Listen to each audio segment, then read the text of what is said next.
నమస్కారం మిత్రులారా, నేను మీ జర్నలిస్ట్ సురన్న. చాలా రోజుల తర్వాత ఒక ఇష్యూని తెర మీద తీసుకొస్తున్నా. నిజంగా తెలంగాణ రాష్ట్రంలో ఏం జరుగుతుందని బాగా ఆలోచిస్తే ఒకవైపు భూ కబ్జాలు, మరోవైపు సెటిల్మెంట్లు, దందాలు, ఎక్కడ చూసినా అగమ్యచారంగా ఉంది పరిస్థితి.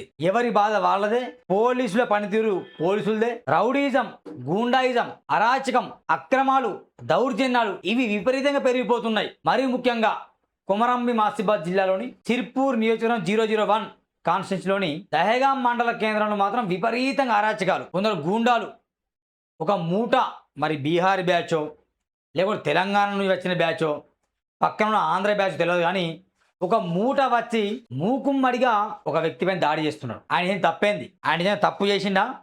ఏమైనా ఆయన కబ్జాలు చేసిండా? ఆయన మన స్కామరా అనేది మాట్లాడే ప్రయత్నం చేద్దాం. మరీ ముఖ్యంగా చెప్తున్నా, దయచేసి ప్రతిరోజు మాట్లాడుతున్నా, చట్టం ముందు అందరు సమానమే. పోలీసులకు అదే చట్టం, సుప్రీంకోర్టులో తీర్పు చెప్పే లాయర్ కూడా, న్యాయవాది కూడా అదే చట్టం. చట్టం అందరికి సమానమే. చట్టాన్ని చేతిలో తీసుకొని సామాన్యులకు న్యాయం చేయడం మర్చిపోతాను. చట్టం తన పని తాను చేయాలి, కానీ చట్టాన్ని వశం చేసుకొని కొందరు రెచ్చిపోతాను. దయచేసి చెప్తున్నా, పోలీసులారా, నిజంగా మీ కాకి చొక్కలకు న్యాయం చేయండి, మీ ఉద్యోగానికి మీరు న్యాయం చేయండి, చట్టాన్ని గౌరవించండి. ఆ పని చేయండి తప్ప చట్టాన్ని మీ చేతిలో తీసుకొని లాడుచి పడే అలవాటు మాత్రం మానేయండి. ఇది మంచిది కాదు. ఇక దయగా నుండి మన ప్రశాంత్ వీడియో వెల్కమ్ అన్న. ప్రశాంత్ గారికి జరిగిన ఇష్యూ నిజంగా చాలా కలత వేసింది నాకు. నిన్నటి రోజున ఈ వీడియో వచ్చింది, నేను షాక్ అయినా. తనని ఈరోజు ముఖాముఖి ఆల్మోస్ట్ ఒక రెండు సార్లు సూరన్న టీవీలో తను మాట్లాడడం జరిగింది.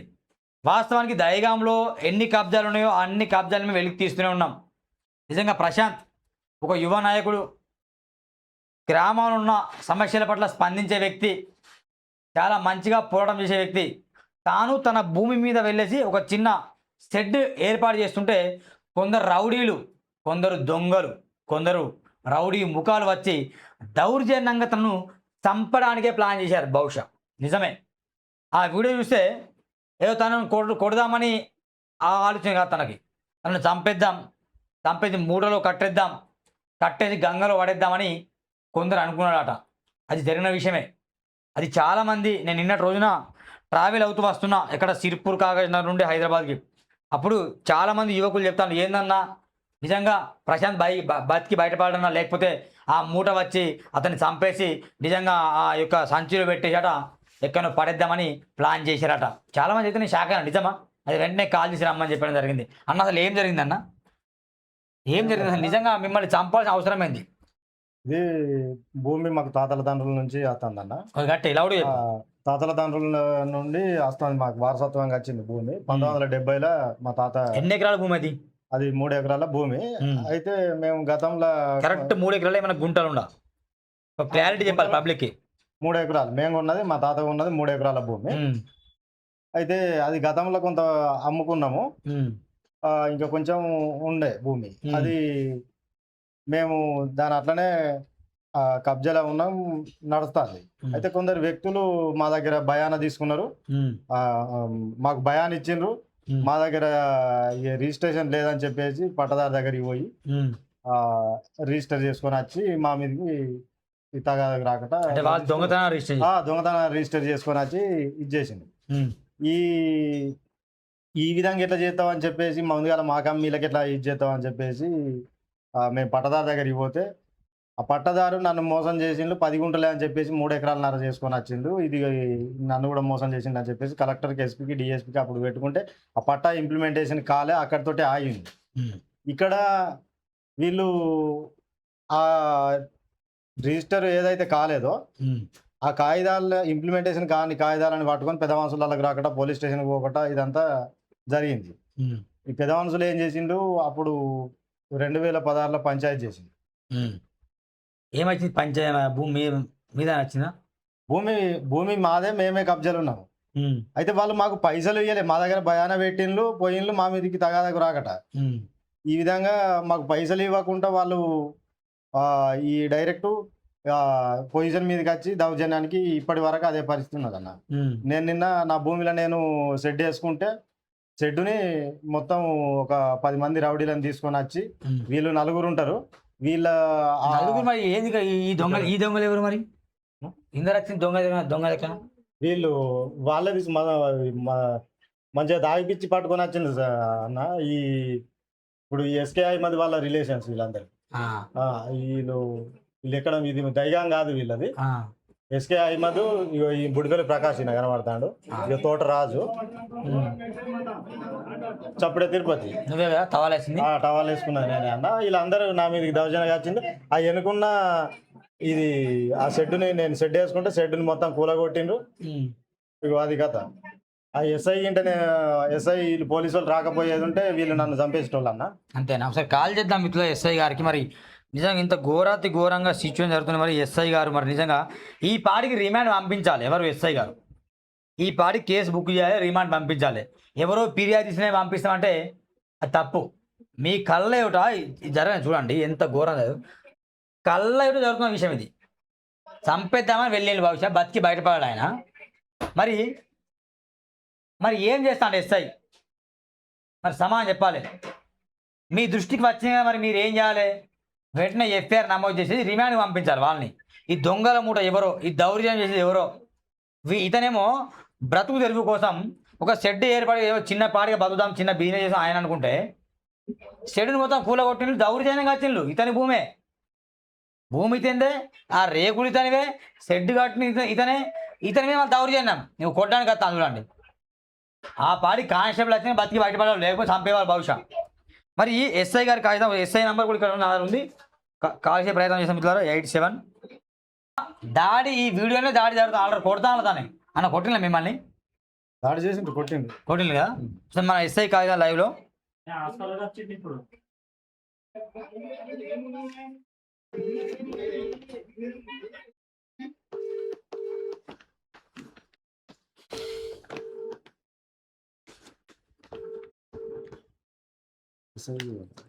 దయగాం ఎస్ఐ రమేష్.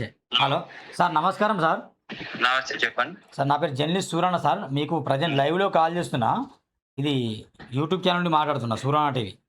ఉమ్. ఏమో వాళ్ళని రిమాండ్ పంపించారు సార్, ప్రశాంత్ మీద దాడి చేసిన వాళ్ళని. ఏదన్నా ఉంటే పోలీస్ స్టేషన్ రండి, మాట్లాడతా. ఓకేనా? Sir 1 minute. హలో 1 మినిట్ లో ఏం లేదు. ఏదన్నా ఉంటే పోలీస్ స్టేషన్ రండి, మాట్లాడతాను. దాడి కానీ అట్లా మాట్లాడాను, నేను అట్లా మాట్లాడాను. ఏదన్నా ఉంటే పోలీస్ స్టేషన్ రండి, నేను ఎక్స్ప్లెనేషన్ ఇస్తా. అంటే ఓకేనా? అది ఎవరికి ఎక్స్ప్లెయిన్ సార్? హలో చెప్పండి సార్. అయితే తను మా స్టూడియోకి వచ్చేది, తను బాగా చెప్తాడు. తను చంపుదామని వెళ్ళారు. మరి మీరు వాళ్ళ మీద ఎఫ్ఐఆర్ చేశారా లేదా? నేను ఏమంటున్నా, నాతో ఆర్గ్యుమెంట్ మీకు అవసరం లేదు. ఆర్గ్యుమెంట్ చేయట్లేదు, అడుగుతున్నాం సార్. ఎఫ్ఐఆర్ చేశారా లేదు సార్? రండి, ఏదన్నా ఉంటే పోలీస్ స్టేషన్ రండి, నేను మాట్లాడతా అంటున్నా. వెళ్తారా పోలీస్ స్టేషన్? రమ్మని చెప్పు, మాట్లాడతాను. నిన్న దాడి ఎంత ఘోరంగా కొడతాను కదా సార్ తని. ఇప్పుడు నేను ఎవరికి ఎక్స్ప్లెనేషన్ ఇవ్వాలి? నాకు ఇవ్వండి సార్ ఎక్స్ప్లెయిన్. నా స్టూడియోలో వాళ్ళు బాధితులు వచ్చినప్పుడు నీకు ఇవ్వను. ఎవరైతే కంప్లైంట్ ఉంటాడో కంప్లైంట్ కి ఇస్తా నేను. వాళ్ళు మా స్టూడియోకి వచ్చారు సార్, వాళ్ళ న్యాయం. స్టూడియో నాకు సంబంధం లేదు కదా. సంబంధం లేనప్పుడు అంటే మీరు ఎఫ్ఐఆర్ చేయరా? కొట్టే చంపినా మీరు ఊరుకుంటారా? ఇక్కడ దయగా ఉంటారా? కనబడతారా? హలో సార్, నమస్కారం సార్. నమస్తే. బాగుంటారా సార్? దయగా మెసేజ్ అయ్యండి సార్. అసలు పొంతలేని సమాధానం చెప్తాడు ఒక విషయంలో లైవ్లో కాల్ చేస్తే. నిన్న మా మిత్రుడు ప్రశాంత్ మీద దాడి జరిగింది అక్కడ దయగాంలో. ల్యాండ్ విషయంలో దాడి జరిగింది. దాడి జరిగితే అక్కడ కానిస్టేబుల్ వచ్చారు. దాడి జరిగిన ఎవిడెన్స్ ఉన్నది. ఇతను అంటాడు నా స్టూడియోకి వచ్చారు, నన్ను చంపుదాం అనుకుంటానని ఈయన నాతో ఏడుచుకుంటూ చెప్తాడు. ఈ విషయంలో లైవ్లో కాల్ చేస్తే మీరు స్టేషన్కి రండి అంటే ఎట్లా వెళ్తాడు సార్? అక్కడ చంపుదామని కాల్ చేస్తే ఇక తనతో మాట్లాడుతూ ఇక్కడ ఉన్నాడు, మాట్లాడన్నా. సార్ మంచోడు సార్. నమస్కారం సార్. అదే నా భూమిలో నేను షెడ్ వేసుకున్నా సార్. మొత్తం వాళ్ళు వచ్చి నన్ను కొట్టి ఆ షెడ్ అంతా కూలగొట్టింది సార్. మొత్తానికి చంపుతామని బెదిరించారు సార్. నిన్న సార్ ఎస్ఐ వాళ్ళు ఎస్ఐ గింట రాకపోతే మమ్మల్ని చంపేసే పరిస్థితి ఉంది సార్. సరే, సాయంత్రం నేను వస్తాను సార్. సార్ నగ్గలు 15 వెరిఫై చేస్తా.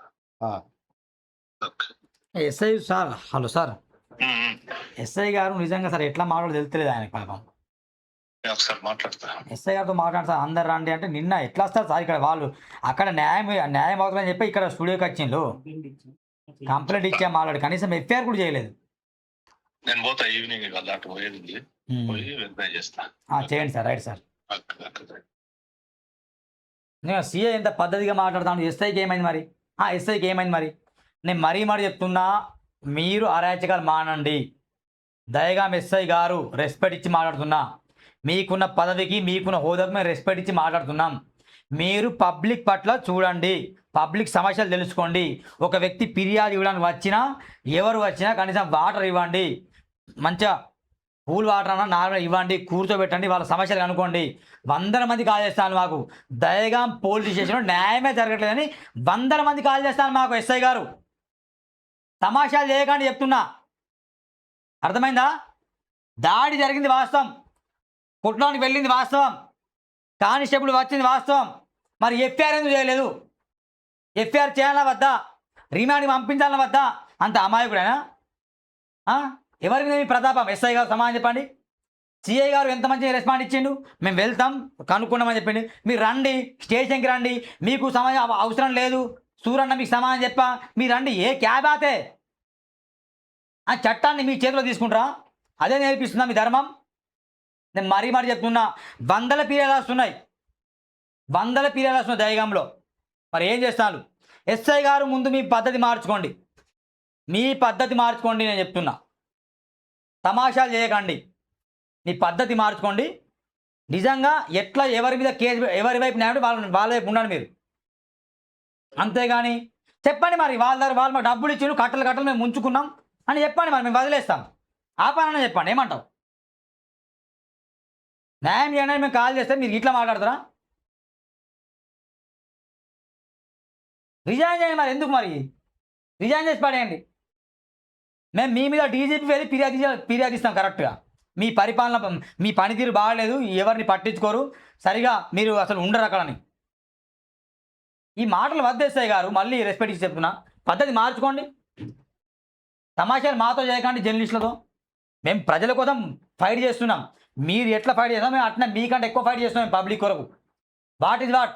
అక్కడ మీరు న్యాయం చేస్తారు, మీరు అక్కడ పర్ఫెక్ట్ ఉంటే ఈ వ్యక్తి ఇక్కడ రాడు స్టూడియోకి. మీరు అక్కడ పర్ఫెక్ట్ ఉంటే ఈ వ్యక్తి ఇక్కడ రాడు. నిన్ననే వాళ్ళని రిమాండ్ పంపిస్తే ఎందుకు వస్తుంది ఇక్కడ? రిమాండ్ పంపిస్తే మీ పనితీరు బాగాలేదు, మీరు వాళ్ళకి సపోర్ట్ చేస్తాను ఇది వచ్చింది ఇక్కడ. ఈ వీడియో లేదా వీడియో ఎట్లా గొడవ ఏంది చూడండి. ఒక వ్యక్తిని చంపడానికి 15 మంది వచ్చింది, 15 మంది వరకు. ఇది న్యాయమేనా, ధర్మమేనా? ఇది మీ కళ్ళ కనిపిస్తాను కదా, మరి ఎఫ్ఐఆర్ నమోదు చేయాలి కదా. మరి నాకు తెలుసా అండి, ఎక్స్ప్లెయిన్ ఇవ్వమండి, ఏ క్యాబ్ అయితే ఇలాంటి మాటలు ఎందుకు? దయచేసి చెప్తున్నా, ఈ వీడియో మాటలని కాన్సెప్ట్ వేరు. ఇప్పుడు నాకు ఎస్ఐ మీదనే కోపం వస్తుంది. ఎస్ఐ గారి మీ పద్ధతి ఏం బాగాలేదు, మార్చుకోండి. మళ్ళీ రిపీట్ కావద్దు చెప్తున్నా. మీరు ఏమని అనుకోండి, సూరన్న గురించి మీరు ఏమని అనుకోండి, నేను బరాబర్ సిరిపూర్లో ఫైట్ చేస్తున్నా. ఎన్నో కబ్జాలు బయట తీసిన. సిరిపూర్ నియోజకవర్గం కౌటాల, చింతలనాపల్లి, దయగాం, బెజ్జూర్ అన్ని కబ్జాలు బయట తీసిన. నిజాయితీగా నిస్వార్థంగా ఫైట్ చేస్తున్నా నేను. దయచేసి పోలీసులు ఏం చేయాలి, మాకు సపోర్ట్ చేయాలి. ఎవరైనా బాధితులు వస్తే వాళ్ళ తరఫున మేము ఫైట్ చేస్తాం. న్యాయం ఉంటే న్యాయం చేయాలి, ఇదని తప్పని చెప్పాలి. కానీ పిచ్చి మాటలు మాట్లాడద్దు. చెప్పన్నా ఎట్లా మరి? సిఏ గారు వస్తాను చెప్పి వెళ్తారా? వెళ్తా అన్న. కరెక్ట్ మీకు జరిగిన అన్యాయం చెప్పండి. నంబర్ 1 పాయింట్ ఫస్ట్ ఎఫ్ఐఆర్ నమోదైంది, ఎఫ్ఐఆర్ నమోదు చేయాలి. తర్వాత దాన్ని ఇతనికి న్యాయం చేయాలి, వాళ్ళని ఎఫ్ఐఆర్ నమోదు చేయాలి, వాళ్ళని జైలుకి పంపించాలి. ఇది కదా ఈయన షెడ్ కట్టుకుంటాడు, అక్కడ రక్షణ ఇవ్వాలి ఈయనకి. ఎందుకంటే క్లియర్గా ఉన్నాయి ఎవిడెన్స్ అన్ని. ఇవన్నీ పట్ట పాన్లు క్లియర్గా ఓల్డ్ పట్ట పాన్లు అన్నీ తీసుకొచ్చారు, సాదా బైనాతో సహా ఇవన్నీ ఉన్నాయి. చేయాలి, లేకపోతే పోలీసులు ల్యాండ్ షేర్ జోక్యం చేసుకోకూడదు. ఇది సాదా బైనా, ఇది ఓల్డ్ పానీలు కాస్తులు ఉన్నట్టు, మా తాత కాస్తులు ఉన్నట్టుగా ఉంటాయి అవన్నీ. ఈ పట్టదారు 2000 వాళ్ళకి రిజిస్ట్రేషన్, దొంగ రిజిస్ట్రేషన్ చేసుకొని వచ్చిన తర్వాత వీళ్ళు నన్ను మోసం చేసిండు అని చెప్పేసి ఈ విధంగా మళ్ళా ఇచ్చిండు మనకు ఫేవర్గా. ఇవ్వండి ఇట్లా ఎంత ఘోరం రౌడీ చేస్తాను. ఇవో ఇవన్నీ మొత్తం కూలగొట్టాను షెడ్. మరి కానిస్టేబుల్ వెళ్ళింది కదా, మరి అదే వేరే వ్యక్తి అయితే అదే ఈ స్థానం రెడ్డి అతను ఉంటాయి.